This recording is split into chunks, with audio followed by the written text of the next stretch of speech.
स्वागत है आपका मेरे YouTube चैनल मेरे साथ देश की बात के अंदर। दोस्तों, एक साथ मेरे आपको दो वीडियो मिलेंगे, एक के बाद एक वो वीडियो जिसके अंदर में हमने जो वैश्विक स्तर का जो सोच है या जिस कंपनी ने ये जहाज़ बनाया है बोइंग, जो हमारा क्रैश हुआ है, उसमें हमने देखा कि कंपनियों को भी इसमें फ़ायदा है। एक तो वो है। दूसरा, हम इस पॉइंट को भी नज़रअंदाज नहीं कर सकते कि इसके अंदर में एक साजिश है, इसको भी हम नज़रअंदाज नहीं कर सकते। कंपनी तो दोषी है ही, साथ के साथ इसमें कुछ और भी छिपा हुआ है। एयर इंडिया की फ्लाइट में जब सब कुछ पायलट को सारा खेल उल्टा हो गया है और अब कहा जा रहा है कि किसी और की साजिश हो सकती है और इतने सारे संयोग एक साथ नहीं हो सकते। और ऐसा इसलिए कह रहा हूँ क्योंकि जो नई बातें सामने आई हैं वो किसी और तरफ ही इशारा कर रही हैं। जो बातें कही जा रही हैं कि पायलट की गलती थी, पायलट ने गियर गलत लगाया। बाहरी विशेषज्ञ जो हैं वो बार बार यही कह रहे थे कि पायलट की गलती है, पायलट ने गलत तरीके से काम किया है। लेकिन अब मामला बिल्कुल उलट हो गया है और वही विशेषज्ञ कह रहे हैं, वही इसके ज्ञाता कह रहे हैं कि इंजन फेल हो गया था। मुझे शुरू से ही शक था कि पायलट एक अनुभवी पायलट है जिसने 8 से 10,000 घंटे की उड़ान भरी है और उसका जो को पायलट था उनके पास भी 1100 घंटे का एक्सपीरियंस था। दोनों अनुभवी पायलट थे।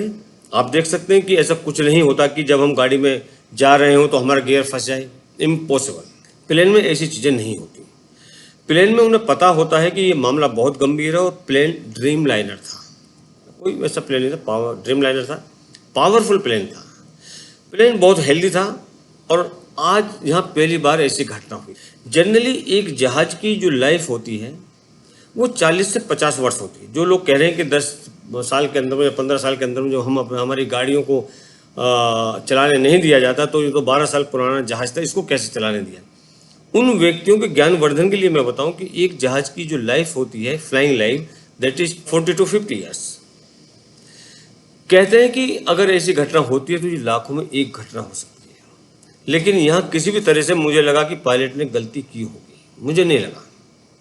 शुरू में लोगों ने कहा कि पायलट की गलती थी क्योंकि इस पर ध्यान भटकाना चाहते थे, ध्यान लोगों का जो जिस एंगल में लोग सोच रहे थे उसको वहाँ से हटाना चाहते थे, किसी को बचाना चाह रहे थे।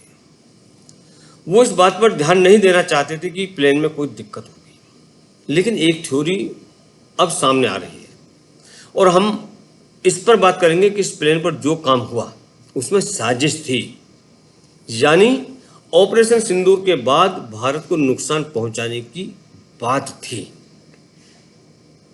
जो लोग मोदी जी को दोष दे रहे हैं या जो लोग ये कह रहे हैं कि मोदी जी ने ही करवाया हो सकता है क्योंकि मोदी जी हर बार कुछ ना कुछ ऐसा करवाते हैं चाहे लोगों की जान जाए जिसमें उनका फायदा हो, मैं उन लोगों से पूछना चाहता हूं कि इसमें मोदी जी का क्या फायदा है। इस देश में पहले भी प्रधानमंत्री थे, आज भी हैं और कल भी रहेंगे। कोई इस कुर्सी को लेकर के ना पैदा हुआ है और ना ही इस कुर्सी को अपने साथ लेकर के जाता है। तो इस बात को दिमाग में बैठा लें कि ये वो व्यक्ति है, नरेंद्र मोदी वो व्यक्ति है जो इस देश के लिए सोचता है। खैर, कुछ ट्वीट हैं जो कि सामने आए और जिन पर लोगों ने पहले कहा था और भी बाद में वो ट्वीट डिलीट किए गए। फिर एक मिड डे रिपोर्ट जिसमें एक विमान दिखाया गया है कि एयर इंडिया के विमान का अगला हिस्सा फंसा हुआ है, तो सारा ध्यान इसी पर जाता है कि ये पिक्चर आखिर हुई कैसे बनी, किसने बनाई, क्यों बनाई। जैसा कि आप इस रिपोर्ट में देख सकते हैं कि इस तरह की रिपोर्ट आई है और ऐसा लगता है कि यहाँ पर पूरी की पूरी प्लानिंग की गई है, सब कुछ प्री प्लान था, यानी विमान को नष्ट करने की प्लानिंग, लोगों को मारने की योजना थी। और मुझे लगता कि इस पर ये पूरी चीज की गई थी। इसको पहले पूरी तरीके से कागज पर कह लें आप कि उसको बनाया गया था, उसको पूरी सीन को क्रिएट किया गया था जिससे कि कहीं पर कोई खामी ना रह जाए। मैं आप लोगों को बता दूं कि ये मिड डे रिपोर्ट घटना से ठीक एक दिन पहले प्रकाशित हुई थी। जिस दिन ये इंसिडेंट हुआ था उससे एक दिन पहले ये मिड डे रिपोर्ट आई थी, जिसमें एयर इंडिया का विमान एक इमारत में फंसा हुआ था, एक बिल्डिंग में फंसा हुआ है। मैं ये भी जानता हूं कि क्या ये संकेत थम्सअप था क्या ये जो पिक्चर आई थी, ये जो आया था, आप ये पोस्ट आई थी, ये एक क्लियरेंस का साइन था? जैसा कि कई बार होता है, कुछ चीज़ें दिखाई जाती हैं, फिल्मों में भी दिखाया जाता है। आप जानते हैं कि एक तरह थम्स अप देना का मतलब होता है कि हाँ ठीक है, परफेक्ट, आगे बढ़िए, और उसके बाद में वो चीज़ें फिर हो जाती हैं। मैं ये नहीं कह रहा हूँ कि इसमें ऐसा होगा, लेकिन बिल्कुल यही बात है। एयर इंडिया के विमान को क्यों दिखाया गया, इंडिगो को क्यों नहीं दिखाया गया, कोई और जहाज क्यों नहीं दिखाया गया, किसी और कंपनी को क्यों नहीं दिखाया गया, और इसे एक इमारत में फंसा हुआ क्यों दिखाया गया? ये अपने आप में बहुत सारी ऐसी चीज़ें जिनको कि जो शक है उनको पैदा करता है। पूरी साजिश है, मैंने शुरू से ही कहा कि पूरी साजिश है। कुछ ट्वीट सामने आए हैं जिन्हें हटा दिया गया है। लोगों ने कहा कि अगले 2 दिन में ये बढ़ने वाला है, ये बड़ा कुछ होने वाला है, और मुझे इस पर पूरा शक था। जिस हाथ से ये छूता है, सीआईए भी उसे छूती है। स्वाभाविक रूप से सीआईए के नियंत्रण से, कंट्रोल से बाहर ऐसी कोई चीज़ नहीं है।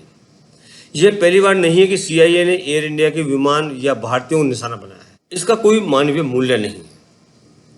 अब हमारे वैज्ञानिक जिनकी जनवरी 1976 में हत्या कर दी गई थी, उनका पूरा विमान उड़ा दिया गया था। लोग उसमें यात्रा भी कर रहे थे। उन्हें फ्रांस में उड़ा दिया गया था ताकि उन्हें मारा जा सके।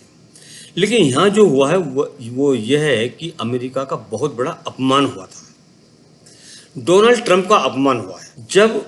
जब से भारत इनके उससे दूर हुआ थोड़ा सा, खासकर पाकिस्तान में, जब उनके एयरबेस नष्ट किए गए थे पाकिस्तान के, अभी ऑपरेशन सिंदूर के अंदर पाकिस्तान के बहुत सारे एयरबेस नष्ट हो गए थे, खासकर नूर खान एयरबेस। यहाँ अमेरिका की बहुत गहरी दिलचस्पी थी, और आज वो कहते हैं कि नूर खान एयरबेस में अमेरिका की मिसाइलें पड़ी हुई थी, और अमेरिकी सेना का पूरा कंट्रोल नूर खान एयरबेस में है। भारत ने वहाँ पर हमला किया था। जो लोग कहते हैं ना कि ट्रंप की दोस्ती थी मोदी जी से, मोदी जी को ही ट्रंप ने आदेश दिया, नहीं, ना मोदी किसी के दबाव में आता है, ना ही मोदी किसी से डरता है। असली वजह ये थी कि मोदी की फौज ने पाकिस्तान के जो एयरबेस है उनको डिस्ट्रॉय किया था, और नूर खान जो एयरबेस है वहाँ पर पाकिस्तान का न्यूक्लियर आइटम्स वहाँ रखे हुए हैं। मतलब वो आइटम सारे, वो हथियार अमेरिका के हैं। उनके F-16 को नष्ट कर दिया था, और ऐसा लगता है कि इससे पूरा अमेरिका का हाथ है इसके अंदर। और साथ ही तुर्की की कंपनी सेल्वी जो है वो एयरपोर्ट को कंट्रोल कर रही थी, जिसका टेंडर भी कैंसिल कर दिया गया था। लेकिन इस देश के कुछ वकीलों ने, नामी ग्रामी वकीलों ने, कोर्ट से उसका स्टे लिया था, और इस कंपनी के कुछ कर्मचारी हो सकते हैं, इस पर भी नज़र रखी जा रही है। देखिए, मैं एक बात और कहूँगा, कुछ भी कहें, लेकिन आप देखिए बहुत सारे विमान उड़ते हैं जहाज के आसमान के अंदर में। क्या विमान की साफ तस्वीर ऐसे ली जाती है जो इस विमान की ली गई है? ना तो इसे एयरपोर्ट से लिया गया, ना रनवे से, ना ही ATC से, और इसे छत पर खड़े एक आदमी ने शूट किया, और फिर वो कहते हैं कि यहाँ एक आदमी था जिसकी कोई दिलचस्पी नहीं थी। देखिए, ये विमान उड़ रहा है और इसका क्रैश होना पूरा वीडियो लिया गया है, और इसे अच्छे कैमरे से लिया गया है। इसके बाद ये बात साफ हो जाती है कि यहाँ कुछ आत्मविश्वास था। उदाहरण के लिए मीडिया रिपोर्ट आई, फिर कुछ ट्वीट में कुछ लोगों ने कहा, किसी ने एडम को ट्वीट किया, मुझे नहीं पता कि एडम कौन है। अब हमारी इन्वेस्टिगेशन एजेंसी जो है NIA, उन्होंने भी जिस लड़के ने ये वीडियो बनाया था उससे पूछताछ की, और उस लड़के ने उसमें कहा कि मैंने तो जस्ट नॉर्मल ये वीडियो बनाया था।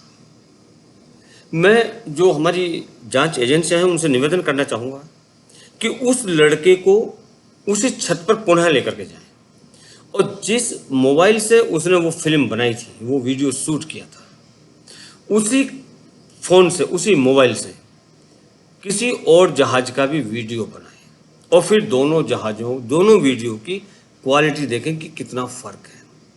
मैं दावे के साथ कहता हूं कि कोई भी मोबाइल कैमरे का जो कैमरा होता है वो इतनी फाइन शूटिंग नहीं कर सकता जितनी कि इसने की थी। लगता है कि यहाँ पर भी कोई इकोसिस्टम काम कर रहा है। या तो ये वो लड़का वहाँ पर था ही नहीं जिसने इस वीडियो शूट किया, वो कोई और भी व्यक्ति था, या इस व्यक्ति के द्वारा से, इस लड़के के द्वारा से कुछ और कहलवाया गया है कि वो नॉर्मल शूट कर रहा था। लेकिन कोई भी मोबाइल कैमरा इतने अच्छी तरीके से इतनी साफ शूटिंग नहीं कर सकता, इसमें कोई दो राय नहीं। अभी के लिए इतना ही, अगली वीडियो में फिर मिलते हैं, तब तक के लिए नमस्कार, जय हिंद, जय भारत।